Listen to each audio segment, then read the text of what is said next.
प्यारे दोस्तों, जैसे कि हम सभी जानते हैं कि घोड़ा एक बहुत ही वफादार और साथ निभाने वाले जानवरों में से एक होता है। घोड़ा अपनी खास आदतों की वजह से सबको अच्छा लगता है। यह इंसानों से सबसे ज्यादा घुल मिल कर रहने वाला जानवर है, क्योंकि इस जानवर में शराफत और बुलंद हिम्मत मौजूद होती है।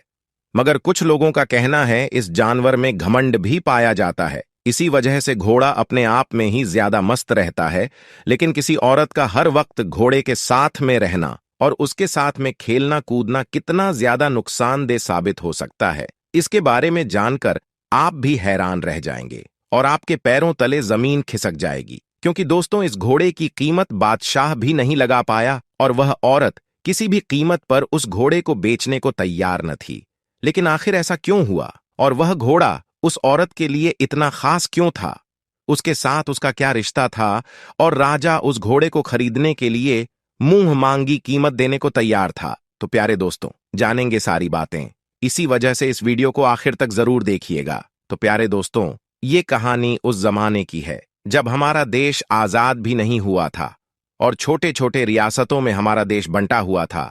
उस जमाने में कश्मीर की वादियों में बसी एक रियासत में एक बहुत ही खूबसूरत लड़की रहा करती थी। एक तो लड़की अपनी खूबसूरती के वजह से पूरे इलाके में चर्चा में बनी रहती थी और साथ इस लड़की के पास एक बहुत ही आला नस्ल का घोड़ा था, और जो उस लड़की की तरह अपनी खूबसूरती के लिए पूरे इलाके में मशहूर था। कई लोगों ने घोड़े को खरीदने की कोशिश भी की, लेकिन लड़की ने कभी भी उस घोड़े को नहीं बेचा। इधर जिस रियासत में लड़की रहती थी, उसी रियासत का बादशाह घोड़े का बहुत शौकीन था और उसके राजमहल में एक से बढ़कर एक घोड़े मौजूद थे। और बादशाह अक्सर अपने पसंदीदा घोड़े पर सवार होकर सैर सपाटे के लिए जाया करता था। और उसके साथ ही इस बादशाह को शिकार का भी बहुत शौक था, और इस काम के लिए वह अपने खेमे में मौजूद सबसे खूबसूरत और सबसे मजबूत घोड़े को लेकर जाता था। तो ऐसे में बादशाह का मूड बना, तो बादशाह ने अपनी सिपाहियों को बुलाकर कहा कि जाओ और अस्तबल में मौजूद घोड़े में से एक मजबूत घोड़े को लेकर आओ। बादशाह ने जब सिपाही से कहा तो सिपाही कहने लगा कि बादशाह सलामत, हमारी रियासत में एक लड़की है जो कि यही कोई 28 साल की है, और बादशाह सलामत, इस लड़की के पास एक बहुत ही खूबसूरत घोड़ा है जिसे लड़की के अलावा किसी ने छुआ तक नहीं है, और न ही लड़की ने घोड़े को बेचा है। जब बादशाह ने घोड़े के बारे में बात सुनी तो बस वह घोड़े को देखने के लिए बेताब हो गया। उसने फौरन सिपाहियों को हुक्म दिया कि जाओ उस लड़की से घोड़ा लेकर आओ। सिपाही उस लड़की के पास गए और कहा कि बादशाह सलामत ने आपका घोड़ा मंगवाया है, लेकिन उस लड़की ने साफ इनकार कर दिया। और जब यह खबर बादशाह के पास पहुंची तो बादशाह को बेहद गुस्सा आया कि हमें मना करने वाला आखिर ये कौन है। लेकिन दोस्तों, यह बादशाह बहुत अच्छा था। उसने अपने गुस्से को काबू किया और अपने सिपाहियों को हुक्म दिया कि उस लड़की को बाइज्जत उसके घोड़े के साथ हमारे दरबार में लेकर आओ। जब सिपाहियों ने उस लड़की से जाकर कहा कि बादशाह ने आपको आपके घोड़े के साथ बुलवाया है, तो ऐसे में लड़की मान गई और लड़की दरबार में अपने घोड़े के साथ पहुंच गए। लेकिन लड़की ने यह बात पहले से ही ठान ली थी कि चाहे कुछ भी क्यों ना हो जाए, लेकिन मैं अपना घोड़ा किसी भी हालत में बादशाह को नहीं दूंगी। और बादशाह ने जैसे ही घोड़े को देखा तो वह उसका दीवाना हो गया और वह उसकी मुंह मांगी कीमत देने के लिए भी तैयार हो गया।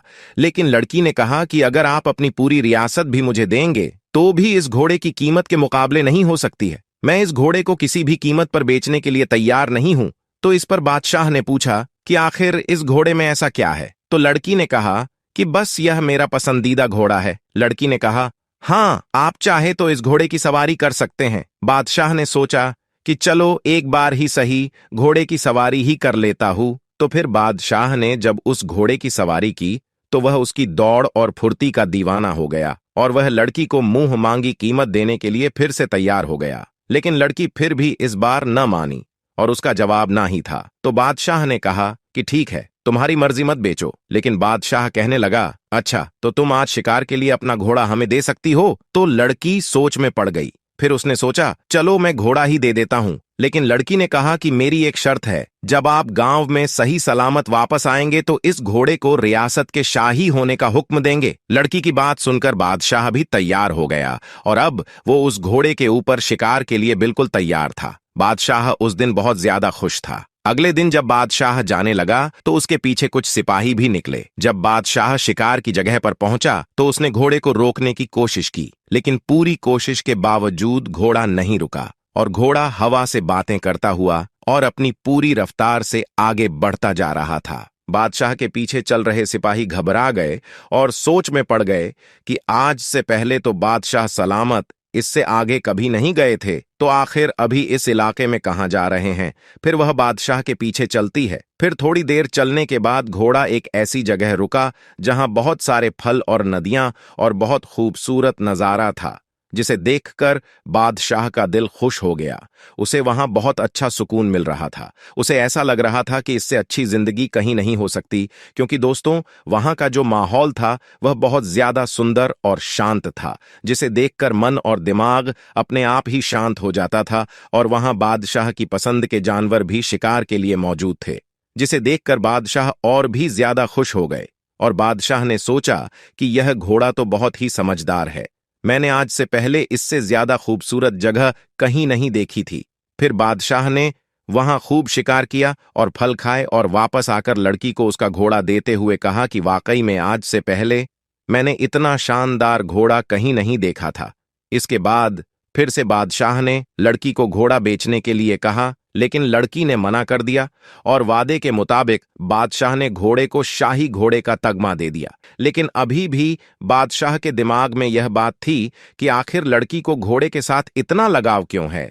और जहां लड़की और घोड़े की तारीफ हो रही थी और जो लोग बादशाह और लड़की से हसरत करते थे, उन्होंने गलत अफवाहें फैलानी शुरू कर दी कि इस लड़की के घोड़े के साथ नाजायज ताल्लुकात थे। और कई बार हमने खुद लड़की को घोड़े के साथ पहले सुबह जंगल में जाते देखा है। और जब यह बात बादशाह के कानों तक पहुंची तो बादशाह के कुछ जासूसों को लड़की के पीछे लगा दिया गया।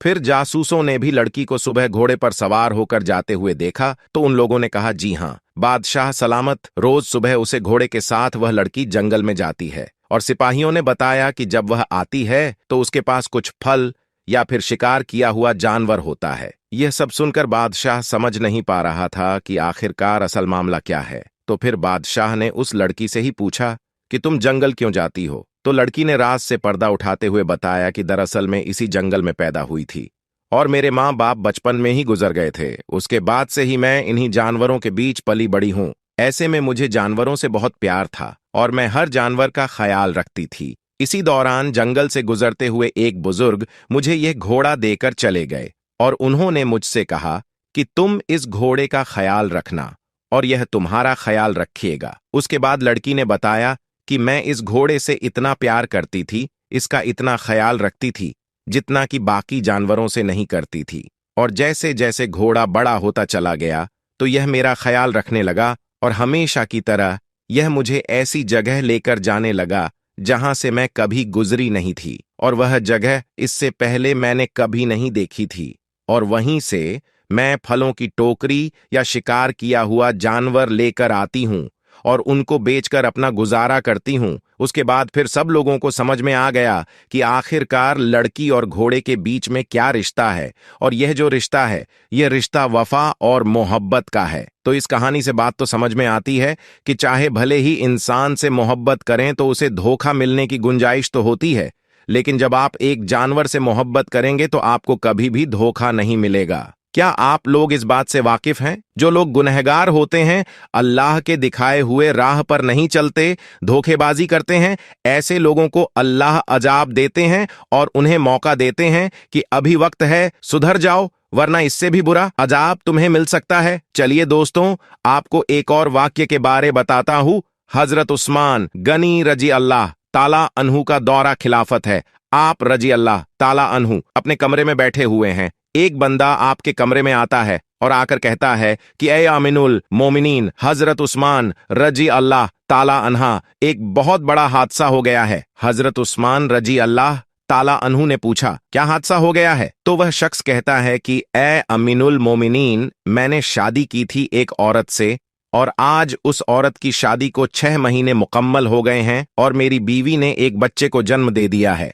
अब आपसे मेरी एक दरख्वास्त है कि मेरी शादी को तो अभी 6 महीने ही हुए थे और यह बच्चा कैसे पैदा हो सकता है? अब इस वाकया से पहले दोस्तों, आम लोगों के अंदर यह बात पाई जाती थी कि 6 महीने में बच्चा पैदा नहीं हो सकता। इसीलिए वह आदमी भी परेशान हो गया और अपने उस बच्चे को देखा भी नहीं और सीधा अमीनुल मोमिनीन के पास आ गया। हजरत उस्मान रजी अल्लाह ताला अन्हु ने लोगों को जमा किया और मशविरा किया कि यह बच्चा हलाल का है या हराम का। और इससे पहले ऐसा वाक्य कभी भी पेश नहीं आया कि किसी औरत ने 6 महीने के बाद किसी बच्चे को जन्म दिया, और यह पहला वाक्य था। और दोस्तों, अरब के अंदर आम तौर पर 6 महीने के बच्चे को हराम का बच्चा समझा जाता था। तो मशवरे में मौजूद तमाम लोगों ने कहा कि 6 महीने का बच्चा अरब के अंदर कभी भी पैदा नहीं हुआ है, लिहाजा यह हलाल का नहीं हो सकता है बल्कि हराम का ही है। और जब हजरत उस्मान रजी अल्लाह ताला अन्हु ने तमाम लोगों से मशविरा कर लिया और हिसाब किताब वालों ने सब ने यही कहा कि अरब की तारीख में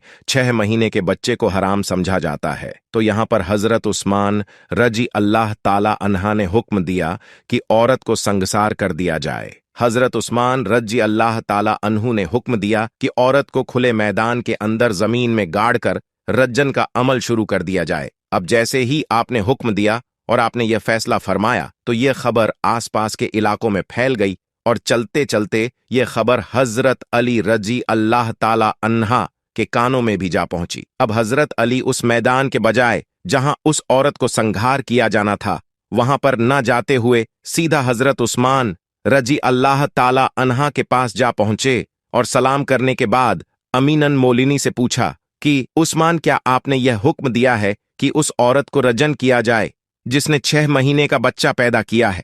तो हजरत उस्मान रजी अल्लाह ताला अन्हा ने फरमाया है, मैंने ये हुक्म दिया है क्योंकि उसने हराम का बच्चा जन्मा है और 6 महीने में बच्चा पैदा नहीं हो सकता, और मैंने यह फैसला तमाम लोगों के मशवरे से किया है और सभी ने ये मशवरा किया है कि 6 महीने का बच्चा हलाल का नहीं हो सकता। अब हजरत अली रजी अल्लाह ताला अन्हु ने इरशाद फरमाया और कहा कि ए अमीनुल मोमिनीन, आपने गलत फैसला किया है। हजरत उस्मान रजी अल्लाह ताला अन्हु ने फरमाया कि मैंने अपना हिसाब और किताब लगाया है कि 6 महीने का बच्चा हलाल का नहीं हो सकता है। तो यहां पर हजरत अली ने फरमाया कि उस्मान 6 महीने का बच्चा तो कुरान से साबित है। अब हजरत उस्मान रजी अल्लाह ताला अन्हु ये सुनकर परेशान हो गए कि कुरान से कैसे साबित है। फिर हजरत अली ने फरमाया कि अच्छा, ये तो 2.5 साल बनते हैं, अब इसमें से 6 महीने का बच्चा कैसे निकलेगा? तो हजरत अली ने फरमाया कि दूसरी आयत पर हो, अल्लाह फरमाता है कि 2 साल दूध पिलाने के 30 महीनों में 2 साल निकालो, और जब आप 24 महीने निकालेंगे तो पीछे 6 महीने बचेंगे।